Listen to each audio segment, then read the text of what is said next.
I'm happy to introduce to Council and Mayor today the recommended amendments to our vehicle for hire ordinances that were designed to take into account the business model of companies like Uber and Lyft and any other company that might utilize a digital platform and citizens using their personal vehicles to provide transportation for hire in Oklahoma City.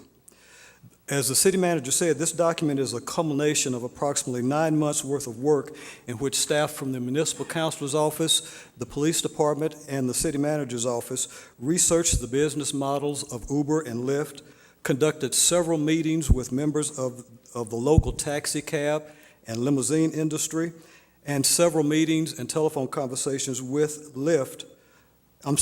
Uber in order to come up with what you have before you today.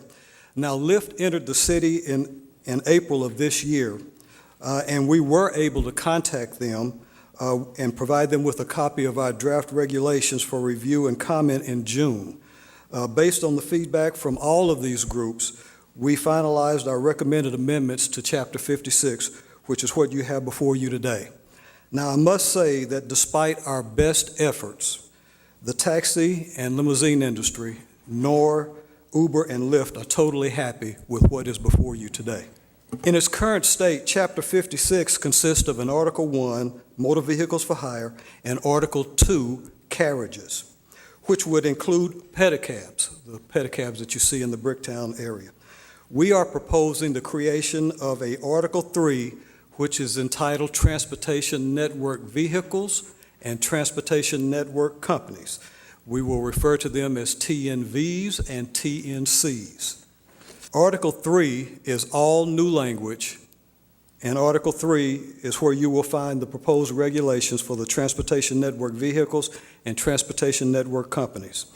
The requirements found in Article 3 address the major public safety and consumer protection concerns that exist when providing vehicle for hire services and are similar to the requirements that exist for taxi cabs, limos, and pedicabs. The transportation network companies will be required to provide 2 levels of insurance coverage. Number one, when the drivers are logged into the company's digital platform, and that is when they're logged into their cell phones awaiting a call, then they will have a level of insurance that is required at that point. When they are en route to a call and when they are transporting a passenger, then there is another level of insurance coverage that they have to maintain. And again, their policies do cover these requirements. Transportation network company drivers or transportation network vehicle drivers must obtain a permit from the city in order to operate, and their vehicles must be inspected by the city to ensure proper operation of safety devices, cleanliness, appearance, and based on the age and mileage of the vehicle, proper mechanical operation. In order for the driver to receive a permit, they must undergo a background check for criminal and traffic violations. They must also provide us with a statement from a physician stating that they are physically capable of safely performing vehicle for hire services. When available to accept passengers, TNV drivers must display what we call trade dress on their vehicles. For Lyft, if you've seen any of the Lyft vehicles in Oklahoma City, they have the pink mustache on the front of the vehicle when they're out transporting and passengers.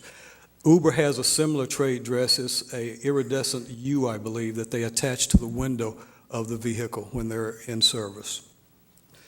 It will be unlawful for any TNV or a transportation network vehicle driver to refuse service to any person who requests service in an orderly manner and for a lawful purpose. They must accept passengers who have physical disabilities, and if they cannot accommodate those passengers, they must assist the passenger in arranging for other transportation.